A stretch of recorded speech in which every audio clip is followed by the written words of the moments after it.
Hi class 12th, today we are discussed about two quantitative aspect of electrolytic solution। तो आज के video lecture में जो हम लोग पढ़ने जा रहे हैं क्वांटिटेटिव एस्पेक्ट।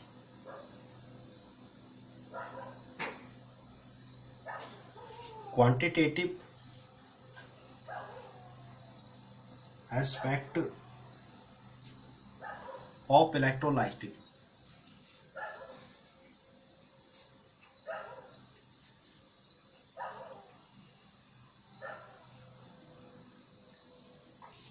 लास्ट टाइम हम लोगों ने जो डिस्कस किया था उसमें हम लोग क्वालिटेटिव एस्पेक्ट पढ़ रहे थे, सारे के सारे क्वालिटेटिव एस्पेक्ट थे।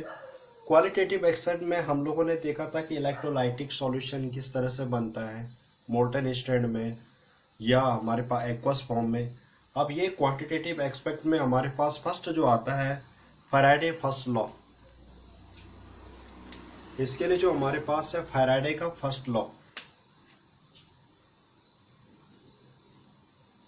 हमारे पास जो आ रहा है फैराडे का फर्स्ट लॉ।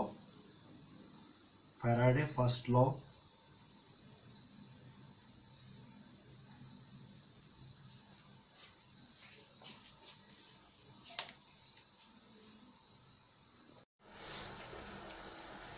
तो according to Faraday first law the amount of any substance according to Faraday first law the amounts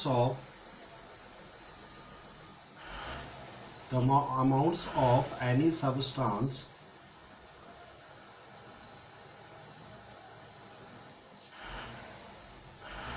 the amounts of any substance deposit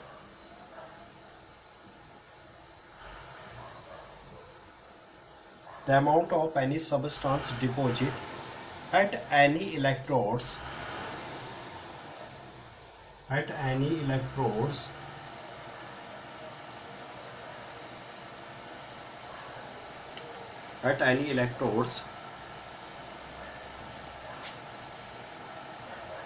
is directly proportional is directly proportional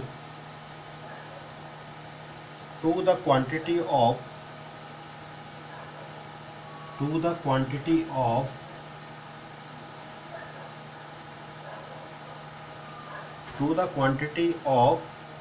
electricity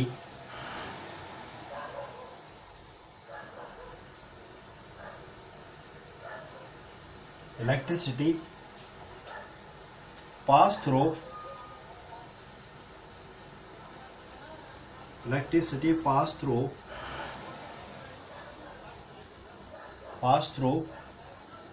the electrolytic solution।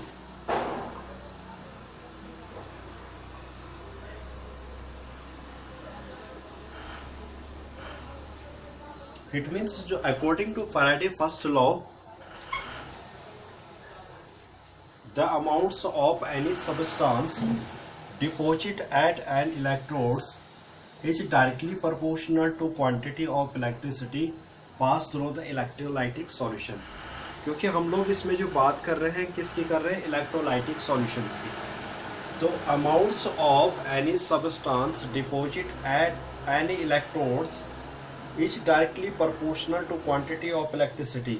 यानी electrode में जो हमारे पास amount of substance जो deposit कर रहा कौन, electrode, वो डायरेक्टली प्रोपोर्शनल होगा किसका, क्वांटिटी ऑफ इलेक्ट्रिसिटी, जितनी उसके इलेक्ट्रोलाइटिक सॉल्यूशन में क्या कर रही है, इलेक्ट्रिसिटी पास कर रही है।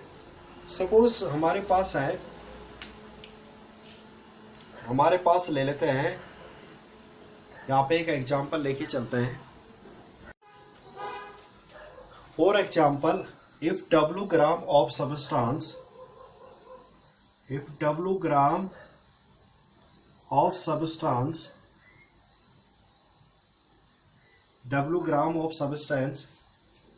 is deposit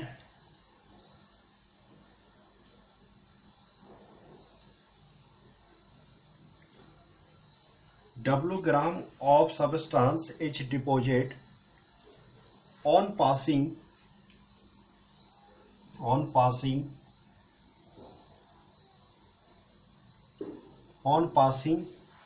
q coulombs of electricity, q coulombs of electricity, q coulombs of electricity. तो W equals to W directly proportional Q. जो हमारी डेफिनेशन क्या कह रही है, डेफिनेशन भी यही तो कह रही है हमारे पास, the amount of substance deposit of electrode directly proportional to the quantity of electricity. यानी डेफिनेशन भी क्या कहते हैं, जो फैराडे का फर्स्ट लॉ के अकॉर्डिंग यही तो कह रहा है कि जो डिफाइन किया इसने, यही तो कह रहा है कि फर्स्ट लॉ को कि जो हमारे पास amount of any substance deposit of any electrode is directly proportional to quantity of electricity. कब, जब हम उसको क्या करें, इलेक्ट्रोलाइटिक सॉल्यूशन में उसको पास करा रहे हैं. तो W proportional to Q. अब यहाँ पे हम लोग क्या करते हैं कि मैथमेटिकली हम लोग क्या करते हैं, प्रोपोर्शनल का साइन हटाने के लिए क्या करते हैं, ये कांस्टेंट यूज करते हैं. तो W equals to Z Q. तो W हमारे पास यहाँ पे क्या आ जाएगा, जेड क्यू. वेयर जेड क्या है हमारे पास, कांस्टेंट ऑफ प्रोपोर्शनल. यहाँ पे लिख देते हैं where Z is constant of proportional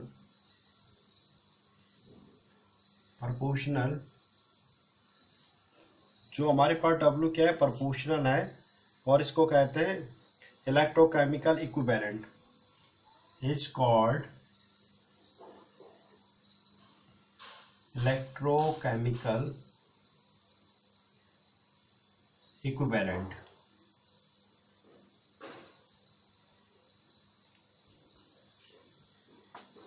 तो ये है हमारे पास किसका, फैराडे का फर्स्ट लॉ. फैराडे का फर्स्ट लॉ ये कहता है हमारे पास, क्या हमने क्या किया, W ग्राम ऑफ सबस्टांस को डिपॉजिट कर रहे हैं ऑन पासिंग Q कूलम की इलेक्ट्रिसिटी में. तो ये क्या हो जाता है, जो हमारे पास W होगा डायरेक्टली प्रोपोर्शनल होगा किसका, Q का. और प्रोपोर्शनल का साइन हटाने के लिए हमने कांस्टेंट यूज करा Z.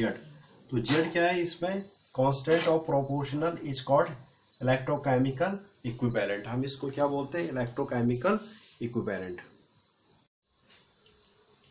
नेक्स्ट हमारे पास मैं लूँ, यहाँ पे क्या करें हम, इफ अ अमाउंट्स, इसमें लिखता हूँ मैं यहाँ पे, इफ कंडीशन लेके चलते हैं हम लोग ना. यहाँ पे लिखे if a current of I, if a current of I, यानी हमारे पास क्या है, if a current of I ampere, current of I ampere pass for, if a current of I ampere is pass for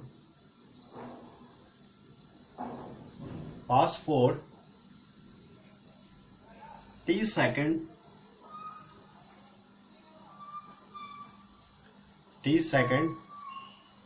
then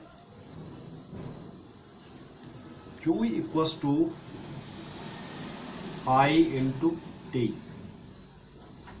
Q equals to क्या आ जाएगा हमारे पास, I into T. हम लोग क्या पढ़ रहे हैं, W इक्वल्स टू, हमारे पास जो W इक्वल्स टू, अगर हम इसको क्या लिखें, Z इंटू क्यू. हम लोग Q की जगह में क्या लिख रहे हैं, Q equals to I into T. Q equals to क्या आ रहा है, I इंटू टी. तो W इक्वल्स टू हमें यहाँ पे क्या लिख रहे हैं हम लोग, W इक्वल्स टू जो आ रहा है हमारे पास, Z इंटू क्यू. अगर हम यहाँ पे इसी को आके इसमें क्या करें, W इक्वल, जो हमारे पास ये आ जाएगा, W इक्वल्स टू Z की जगह में हम लोग क्या ले रहे हैं, Z ले रहे हैं. Q की जगह में क्या लिख सकते हैं हम लोग, I इंटू टी. यहाँ पे क्या लिख सकते हैं, I और इंटू टी. किसकी जगह में ले रहे हैं हम लोग इसको, हमारे पास जो हमारे पास Q है, Q की जगह में हम लोग क्या ले रहे हैं, I इंटू टी. अब देखो यहाँ पे अगर मैं क्या करूं कि कूलाम भी हमने क्या कर दिया, चार्ज क्या ले रखा है हमारे पास, कूलाम है 1। हमने टाइम भी ले लिया इसमें, जो हमारे पास कूलाम भी हमने जो चार्ज ले रखा कूलाम 1 ले रखा। आई की जगह में मैं 1 एम्पियर ले लूं और टी भी क्या कर लूं, हमें टी भी क्या कर दे 1 यूनिट के लिए 1। तो उसके बाद जो फॉर्मूला निकल के आएगा हमारे पास क्या आएगा, W इक्वल्स टू हमारे पास क्या है Z। अब क्या है, सबको हम क्या ले रहे हैं 1 इंटू 1, यानी हमारे पास W इक्वल्स टू क्या आ गया यहाँ पे Z। W इक्वल्स टू क्या निकल के आ रहा है Z। तो यहाँ पे सेम कंडीशन है, टाइम और हमारे पास जो करंट है वो टाइम, वो दोनों सेम कंडीशन में चल रहे हैं। तो quantity of electricity equal to 1 coulomb is passed. इसमें क्या हो रहा है, quantity of electricity equal to 1 coulomb is passed. तो ये था हमारे पास फैराडे का फर्स्ट लॉ। अब चलते हैं हम लोग इसकी तरफ, फैराडे के सेकंड लॉ की तरफ। नेक्स्ट आता है कि Faraday second law. Quantitative aspect में हमारे पास आता है Faraday second law. Faraday second law, Faraday का सेकंड लॉ जो था उसने कहा कि when same quantity of electricity, पहले इसका फैराडे का सेकंड लॉ लिख लेते हैं। When same quantity of when same quantity of electricity is passed through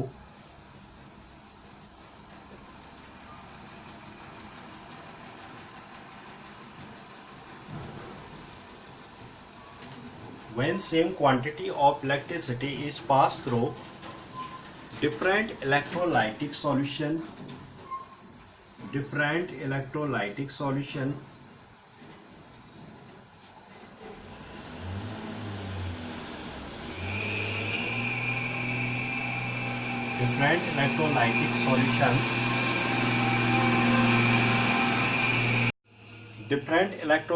solutions connected in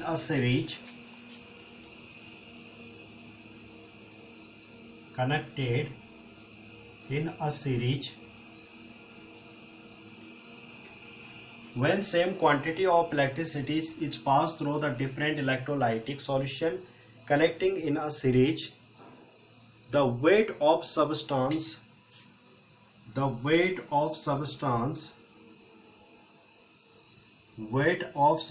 product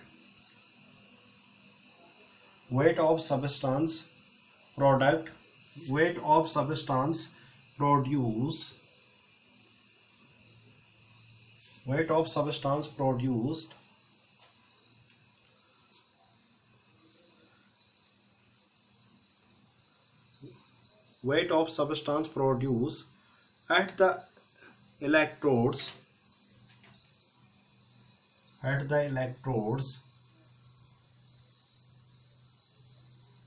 is directly proportional.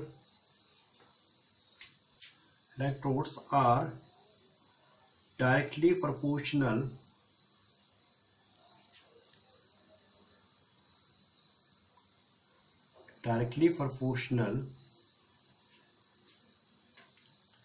to their chemical equivalent weight.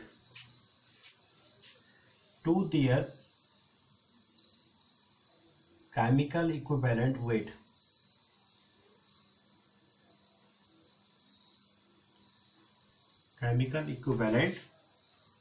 weight.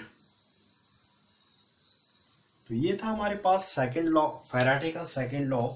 जो Faraday का second law में क्या कह रहा है हमारे पास कि इस कंडीशन में दे रहा है कि हमारे पास when same quantity of electricity is passed through the different electrolytic solution connected in a series, the weight of substance produced at the electrodes are directly proportional their chemical equivalent weight.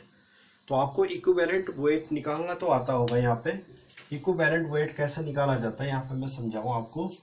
Equivalent weight निकालने के लिए हमारे पास equivalent mass जो निकालते हैं, equivalent mass जिसको बोलते हैं, इसका मतलब होता है हमारे पास molar mass by N factor, molar mass by N factor. N factor किसको बोलते हैं? Number of transfer of electrons, कितने नंबर ऑफ इलेक्ट्रॉन्स उसमें ट्रांसफर हो रहे हैं उसको हम बोलेंगे एन फैक्टर। मोलर मास तो आप जानते हो, किसी भी चीज का मॉलिक्यूलर वेट निकाल लो, मोलर मास हो गया। तो यहाँ पे उसने जो हमारे पास ली थी, तो यहाँ पे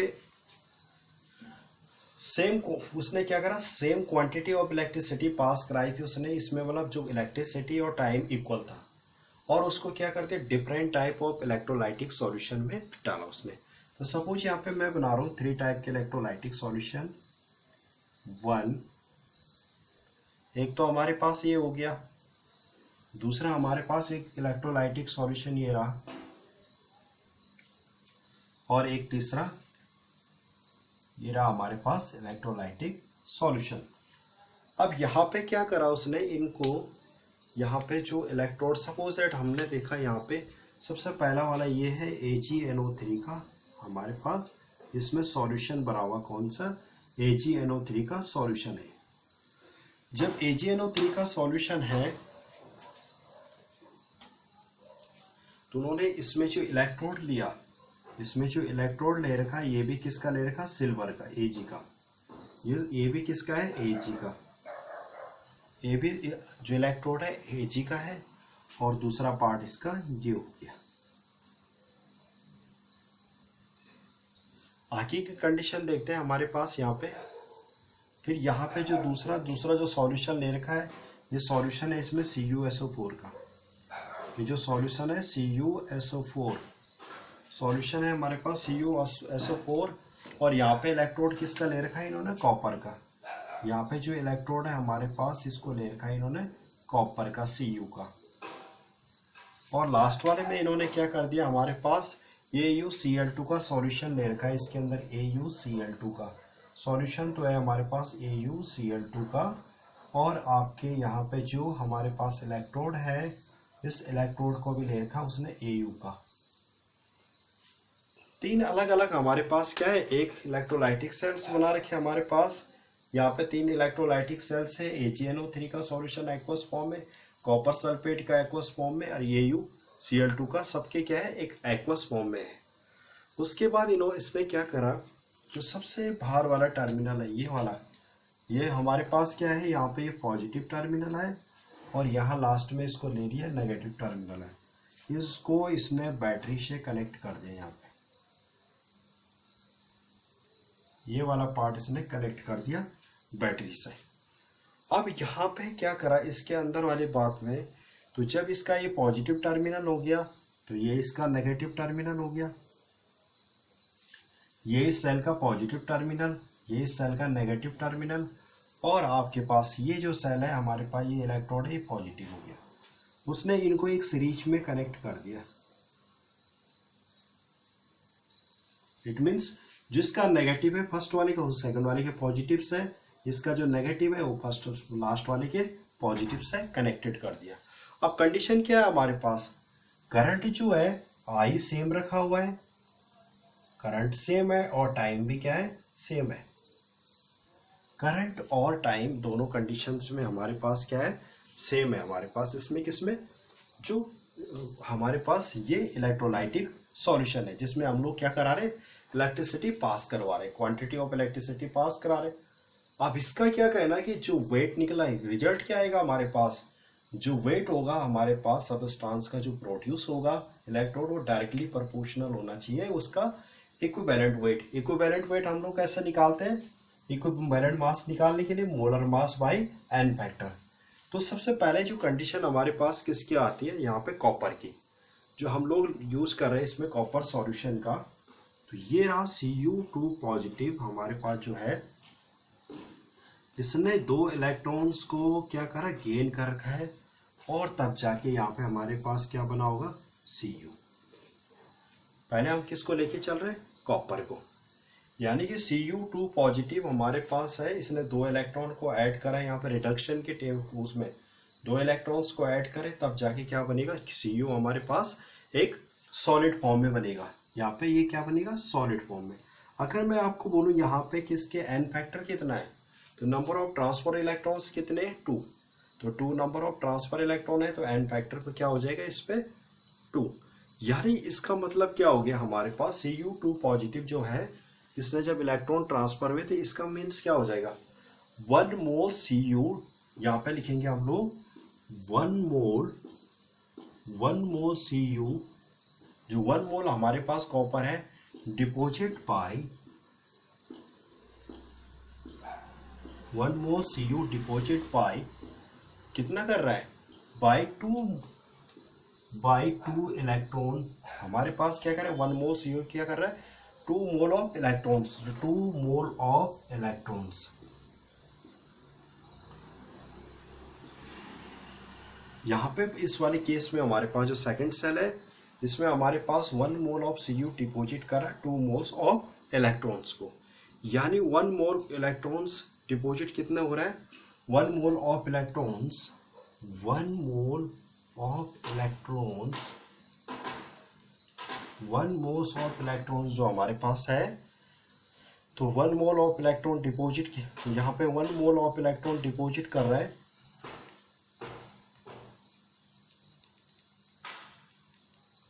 1/2 मोल्स ऑफ Cu, कितना करेगा 1/2 mole of Cu।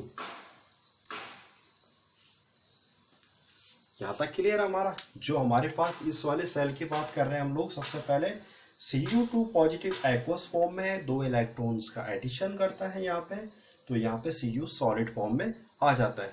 It means 1 mole Cu deposit कर रहा है 2 मोल्स ऑफ इलेक्ट्रॉन्स, तो यहाँ हम इसको ऐसे लिख सकते हैं 1 मोल ऑफ इलेक्ट्रॉन के डिपोजिट के लिए कितनी चाहिए 1/2 मोल ऑफ Cu।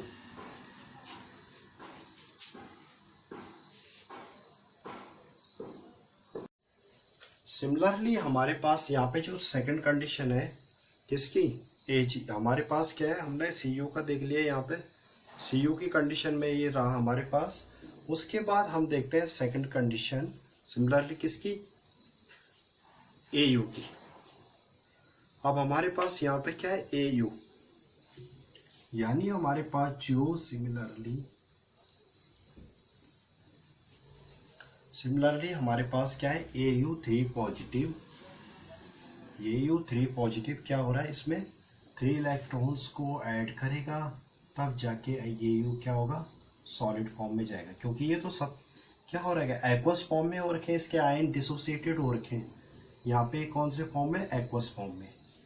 तो इट मीन्स क्या होगा 1 मोल ऑफ, हमारे पास क्या है 1 मोल ऑफ Au डिपोजिट, यहाँ पे क्या लिखेंगे इसको 1 मोल, यहां से लिख लेते हैं 1 mole of Au deposit, 1 mole of Au deposit bye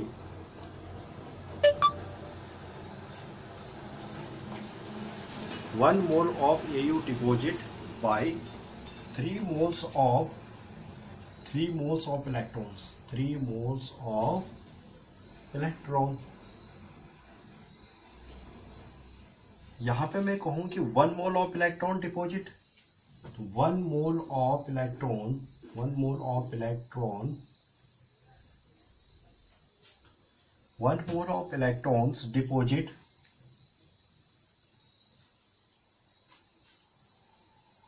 1/3 moles of 1/3 moles of Au। तो ये कंडीशन थी किसकी, हमारे पास Au की। नेक्स्ट है हमारे पास इसी तरह से किसका आएगा, हमारे पास 1 mole of electron will be deposit by 1 mole of Ag का है। इसी तरह से हमारे पास क्या है AgNO3, हाफ AgNO3 हमारे पास इसमें क्या करेगा, AgNO3 का भी सेम आएगा। ये रहा आपका Ag पॉजिटिव होता है तो 1 इलेक्ट्रॉन साइड करेगा Ag, यहाँ पे अगर Ag का एक Ag 1 इलेक्ट्रॉन्स को ऐड कर रहा है तो यहाँ पे हमारे पास क्या बच जाएगा, Ag सॉलिड फॉर्म में आ जाएगा। तो अगर इसमें 2 Ag लगाएंगे तो हमारे पास कितने इलेक्ट्रॉन आएंगे, 2 Ag, ठीक है। तो Ag2 के फॉर्म में भी हमारे पास क्या होगा, Ag 1 मोल में कितना कर रहा है, Ag हमारे पास 1 मोल में कितना करेगा, 1 मोल्स Ag 1 मोल्स इलेक्ट्रॉन करेगा हमारे पास 1/2, यानी कि हमारे पास Ag 1 मोल इलेक्ट्रॉन्स कर रहा है कितनी 2, तो हमारे पास क्या है 2 इलेक्ट्रॉन्स कितने करेंगे 1 मोल ऑफ इलेक्ट्रॉन्स करेगा 1 मोल ऑफ इलेक्ट्रॉन्स 1/2। तो ये है कंडीशन हमारे पास किसकी इन तीनों की। तो Ag हाफ मोल्स कर रहा है, Cu कितना कर रहा है 1/3 एंड क्या है Au। तो यहाँ पे हमारे पास ओवरऑल बन के क्या है कि Ag जो आपका कर रहा है वो कर रहा है मोल कितना डिपॉजिट 1/2 मोल, Cu कितना कर रहा है Cu कर रहा है 1/3।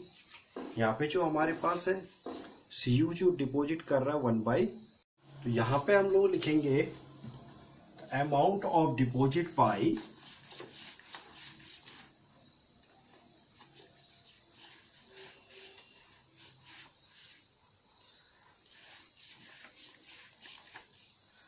इस वाले में लिखेंगे amounts of element deposit by amounts of element deposit by amount of element deposit क्या क्या कैसे निकालेंगे इसको टोटल। यहाँ पे हम लोग क्या करेंगे इसको ऐसे टोटल निकालने के लिए amounts of deposit by number of moles of electron equals to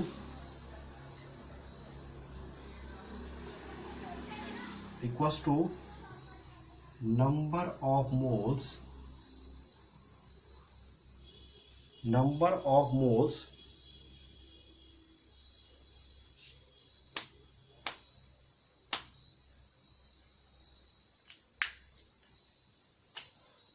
of moles of electrons, number of moles of electron by number of charge and ions, by number of charge of ion of element। इस तरह से हम लोग क्या करते हैं इसको calculate करते हैं हम लोग। तो ये था हमारे पास फैराडे का सेकंड लॉ। इस तरह से हम लोग क्या करते हैं, ये है हमारे पास फैराडे का सेकंड लॉ। फॉर एग्जाम्पल अगर आपके पास कहीं पे दे रखा है क्रोमियम क्लोराइड दे रखा है CrCl3 दे रखा है एक्वस फॉर्म में, और उसके इलेक्ट्रॉन कितने जा रहे हैं हमारे पास 1 मोल इलेक्ट्रॉन की बात करेगा, तो यहाँ पे हम लोग कैसे निकालेंगे 1/3 करके निकालोगे ना आप उसको। फिर जैसे हमारे पास फॉर एग्जाम्पल दे दिया आपके पास इस तरह से CrCl3, अब इसमें पूछ रखा हमारे पास 1 मोल इलेक्ट्रॉन्स। तो 1 मोल इलेक्ट्रॉन्स का सीन क्या है हमारे पास, फैराडे का जो फर्स्ट 1 कूलम के बराबर क्या आता है 96500 ये था। Cr3 पॉजिटिव क्या कर रहा होगा 3 इलेक्ट्रॉन्स को ट्रांसफर कर रहा होगा।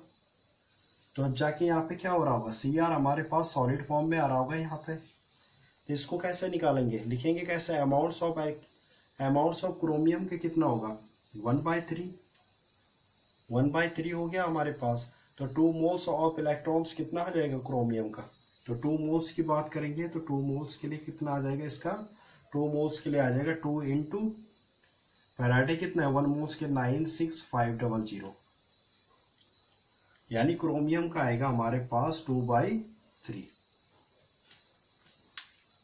मोल्स। इस तरह से हम लोग क्या करेंगे इक्विवेलेंट मास के बेस पे जो हमारे पास है equivalent mass molar mass by n factor, इसके बेसिस पे ये जो हमारे पास फैराडे का सेकंड लॉ इस तरह से वेरीफाई करता है किसी भी क्वेश्चंस के लिए। तो ये था हमारे पास क्वांटिटेटिव एस्पेक्ट में फैराडे का फर्स्ट लॉ, फैराडे का सेकंड लॉ। तो सेकंड लॉ उसका किसके लिए कर रहा था, सेकंड लॉ जो फैराडे का था वो था एक सीरीज में कि जब क्या कर रहा था same quantity of electricity time same electricity same है और डिफरेंट इलेक्ट्रोलाइटिक सॉल्यूशन में डाल रहे थे, और वो जो इलेक्ट्रोलाइटिक सॉल्यूशन थे उनको कनेक्ट कर रखा था हमने एक सीरीज में। तो जो प्रोड्यूस हो रहा था इलेक्ट्रोड वो डायरेक्टली प्रोपोर्शनल था किसका, उसके केमिकल इक्विवेलेंट वेट के बराबर।